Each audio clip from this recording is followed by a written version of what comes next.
It's Wednesday, the 19th of April, 2023. Welcome to the Fast Five by Fear and Greed, where we give you the top 5 business stories you need to know in just 5 minutes. I'm Michael Thompson, and good morning, Sean Aylmer. Good morning, Michael. Sean, 5 stories in 5 minutes. Let's jump straight into it. Story number 1, the Reserve Bank has made it clear that there remains a strong case for another interest rate hike, with the central bank worried about population growth and public sector wage increases.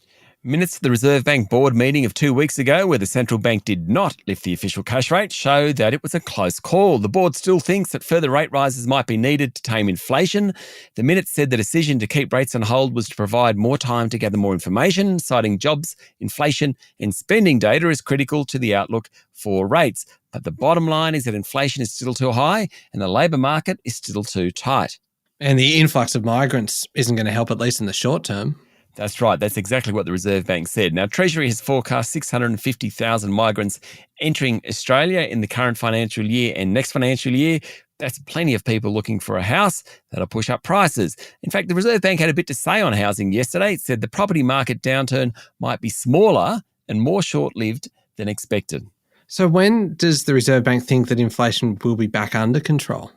Well, yesterday's minutes note that the central bank's forecast of inflation falling back into the 2 to 3% target range by the middle of 2025 is predicated on further rate rises. So, Michael, under that scenario, we're going to be talking about inflation for a while yet. The bank pointed out that its mandate is to get rates lower, so it's determined to do so.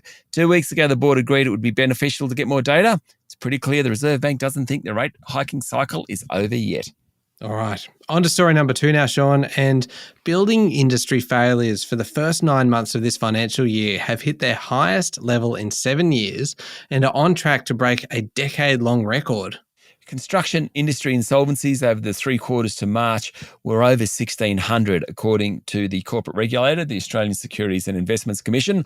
Almost 1/3 of those occurred in the first 3 months of this calendar year. While insolvencies across the country are rising, not really surprising given how much higher interest rates are, the building sector is being hit particularly hard and makes up nearly 2,000 of the total 7,400 insolvency appointments so far this financial year. That's ahead of last year, where construction accounted for about 25% of the total. Story number 3, how about this one, Sean? Fraud tip-offs relating to the NDIS have nearly doubled compared to this time last year. National Disability Insurance Scheme Minister Bill Shorten said there were 1,700 tip-offs in March and 1,600 in February. He also added that the system has been mismanaged for nearly a decade. 1 in 5 Australians report having a disability, and the scheme, according to Shorten, delivers a $2.25 return to the economy for every dollar invested. He called on states to contribute more to the NDIS. Now, he was talking just hours after Victorian Premier Daniel Andrews, also a Labor man, pushed back against any possible funding rejig. The NDIS has well and truly exceeded its original forecast maximum annual price tag. It was supposed to cost no more than $25 billion. This financial year, it'll cost the budget about $35 billion. Unchecked, that'll reach about $90 billion a year by 2032. Clearly, something needs to be done. Sean did say the NDIS has lost its way, but it is here to stay. Story number 4, a fascinating one out of the US, Sean. Apple and Goldman Sachs have launched a high interest rate savings account offering to pay more than 10 times the national average rate. That's right. It will offer 4.15% a year compared to the average savings rate of about 0.4%. This is in the US. The new savings account is being offered to users of Apple's credit card product, which is also a partnership with Goldman. Now, Apple is offering savers no fees, no minimum deposit requirements. It's a maximum of about $250,000, according to a report in the Financial Times. The savings account very much deepens Apple's offering of financial service products. It has a credit card. It also has a buy now, pay later program. Now it's looking at deposits. Commentators suggest it's becoming a bank. Apple is just short of that, but it's certainly pushing harder into financial services. All right, last one. Story number 5, China has demonstrated an electromagnetic gun that fires projectiles shaped like coins, a weapon that state media said could be used to break up violent public disturbances.